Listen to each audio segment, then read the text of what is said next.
You're listening to Civic Media.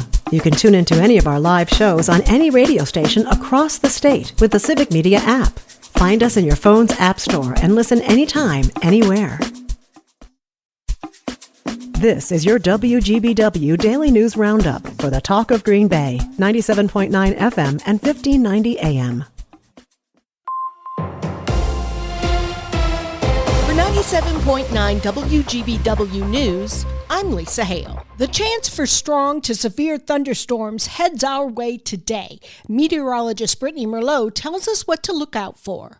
Wisconsin is in a bullseye risk for severe thunderstorms today. Hazards of hail, high winds, and even tornadoes target the state. The Storm Prediction Center has issued an enhanced risk for severe weather, starting midday west and working its way central through the afternoon. It'll arrive in eastern areas by Lake Michigan in the early evening. Take the time now to figure out where you would take shelter if you find yourself in a tornado warning or in a storm with large hail, because with the timing of this, you may be at work or already home or maybe on the road. And these storms will bring the needed rain, around a half an inch to nearly an inch as possible. This will lessen the wildfire risk in the area. More rain is expected Friday too before we dry out and cool down for the weekend. I'm meteorologist Brittany Merlot. Just one day after a grand jury indicted her, Milwaukee County Judge Hannah Dugan's attorneys asked for federal charges of helping an undocumented immigrant evade federal immigration officials to be dropped.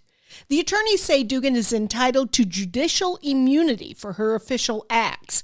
Dugan makes her next court appearance today. Tickets for truancy haven't been issued in the city of Appleton since 2019. And while the school district doesn't want to see punitive measures, it is seeing rising numbers of students missing school to the point of not being on track to graduate.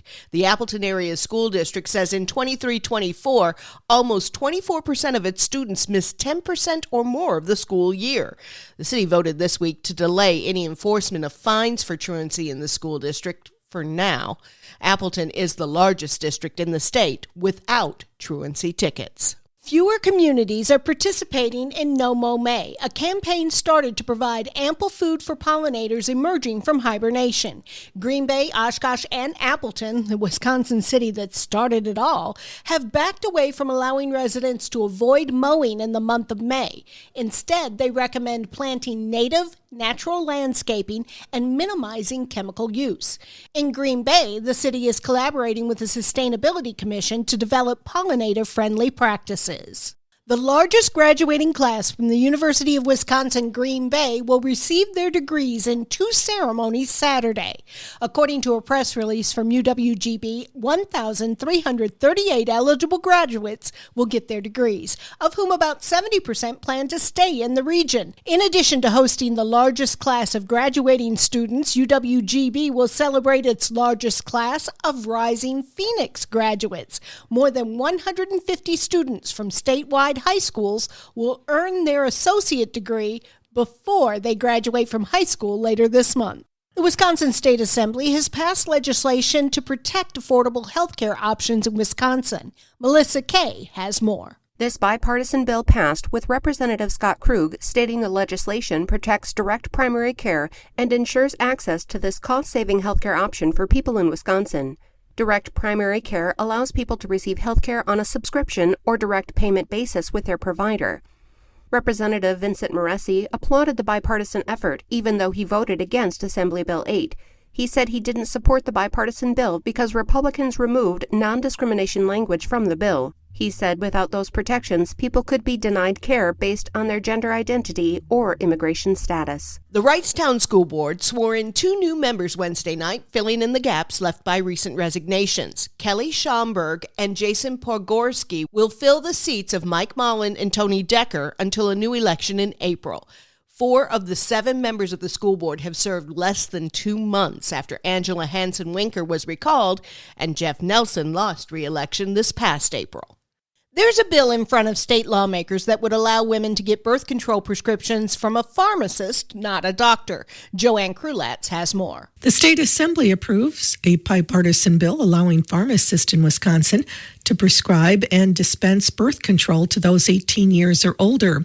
The bill's author, Republican Representative Joel Kitchens of Sturgeon Bay, said nearly half of the pregnancies in Wisconsin are unplanned each year, and the highest rate is among women in poverty. More than 2/3 of unplanned deliveries are paid for by Medicaid. The bill applies to oral hormonal contraceptives and patches. It passed on an 87-10 vote Tuesday, but whether it can pass in the Senate is another matter. Kitchens noted similar legislation has the Assembly 3 times previously without gaining a Senate vote. The Wisconsin Department of Transportation Division of Motor Vehicles is reminding residents to verify the mileage of a vehicle that they're planning to purchase. According to a press release, the DMV identified nearly 6,000 vehicles that showed signs of odometer rollbacks in 2024 for an estimated total of nearly 614,000 miles. That mark is over 3 times as high as the over 1,700 odometer rollbacks discovered in 2023. The DMV is also reminding drivers that their website contains resources to verify a car's mileage.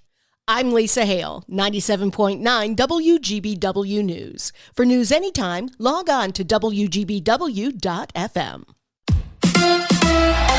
The Brewers beat Cleveland. Hi, I'm Mike Clemens with sports. The Brewers able to avoid the sweep by beating the Guardians 9-5 yesterday. Logan Henderson became only the second player in team history to score wins in both his first 2 starts in the major leagues. But Henderson says his arsenal of pitches is still a work in progress. I know the cutter and slider have a lot of work to do, which is definitely a big confidence boost. I've had 2 solid outings so far. I got to go out there and keep executing and do what I know I can do, just fastball at the top and throw the changeup off of that. The Brewers host the Twins tomorrow night. NFL, the Packers holding off-season workouts, but center Elton Jenkins has not reported until he gets a new contract. Luke Butkus is the offensive line coach.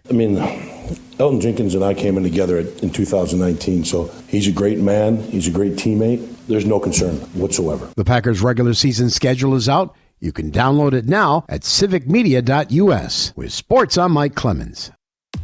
On your entertainment beat, I'm Pete Schwaba. It seems like Hollywood is on hold when it comes to releasing movies, at least until Mission Impossible: The Final Reckoning opens next Friday, the 23rd. In the meantime, there is no shortage of horror films in theaters, and a new one opens this weekend. Final Destination: Bloodlines is the 6th and supposedly final installment of the Final Destination franchise and is batting a 93% on Rotten Tomatoes. Mystery thriller Hurry Up Tomorrow tells the story of a musician who has insomnia and begins to question his life. There are no reviews, so tread cautiously, but the film has a solid cast with Jenna Ortega, Barry Keoghan, and The Weeknd. Another mystery thriller that also hasn't been reviewed yet, called The Ruse, opens wide this weekend. An in-home caregiver fears for her life while watching over an elderly patient in a seaside house. Just a reminder that Sinners and Thunderbolts are still playing in theaters and have also reviewed very well. Let's go to the movies. Tom Cruise is used to saving the day in the movies, and it spilled over into real life. Simon Pegg says the Mission Impossible franchise saved him from alcoholism and depression. Yes, he was thrilled about getting the role, but says the production was unbelievably supportive and made sure he had a sober companion on the set of Ghost Protocol in 2011. Pegg also recalls Tom Cruise saying, "You're going to get in shape for this film. You're an agent now." Halle Berry was forced into a wardrobe change before she hit the red carpet at the Cannes Film Festival. The festival has a new no-nudity policy, which only took them about 75 years to enact. Berry is in France as part of the festival's jury this year. She didn't seem to mind at all being told to find a different dress and believes the new nudity policy is probably a good one. And it probably is, especially because most people don't look like Halle Berry. Various sources say the policy was enacted to avoid a situation like Kanye West's wife appearing fully nude on the red carpet. Well, it didn't set the world on fire, but for those who enjoyed it, Captain America: Brave New World will be available to stream on Disney+. The film stars Anthony Mackie, who also appeared in The Falcon and Winter Soldier. In the film, Captain America meets with the president, played by Harrison Ford, and is asked to foil an evil global plot to save the world. Tough gig. It drops exclusively on Disney+, May 28th. A Greek couple is getting divorced thanks to AI and a cup of coffee. A woman has filed for divorce after reading the ChatGPT signs she believes told her husband was cheating. After making coffee for her and her husband, she took photos and asked ChatGPT to interpret the coffee grounds. The chatbot not only told her there were signs of infidelity, but also that her husband was fantasizing about a woman whose name starts with an E. The husband told the Greek City Times that this has happened before when his wife was following an astrologer's advice. And some people think AI is a bad thing. For more showbiz fun, tune into Nightlight with me, Pete Schwaba, weeknights from 6 to 8 p.m. on the Civic Media Radio Network. We are tracking a system that could bring severe storms to the area late this afternoon into early this evening. Hail, wind, even a tornado or two will be possible, so be weather aware later today. Otherwise, sunshine, breezy, near 80 today. Tomorrow, scattered thunderstorms and windy with a high in the mid-70s. I'm meteorologist Sean Cable. Currently, it is 60. That's your WGBW Daily News Roundup from Civic Media. Subscribe to this podcast on Spotify, Apple, or wherever you find your podcasts. Find more news at WGBW.FM. The national news cycle never stops, but it can be hard to find news about your local community. Civic Media is dedicated to providing quality local and state news coverage across Wisconsin. With the Civic Media app, you can get notifications about local stories that matter to you and your community. Find the free Civic Media app in your phone's app store and choose notifications from the menu to tell us what kind of news you want to hear about.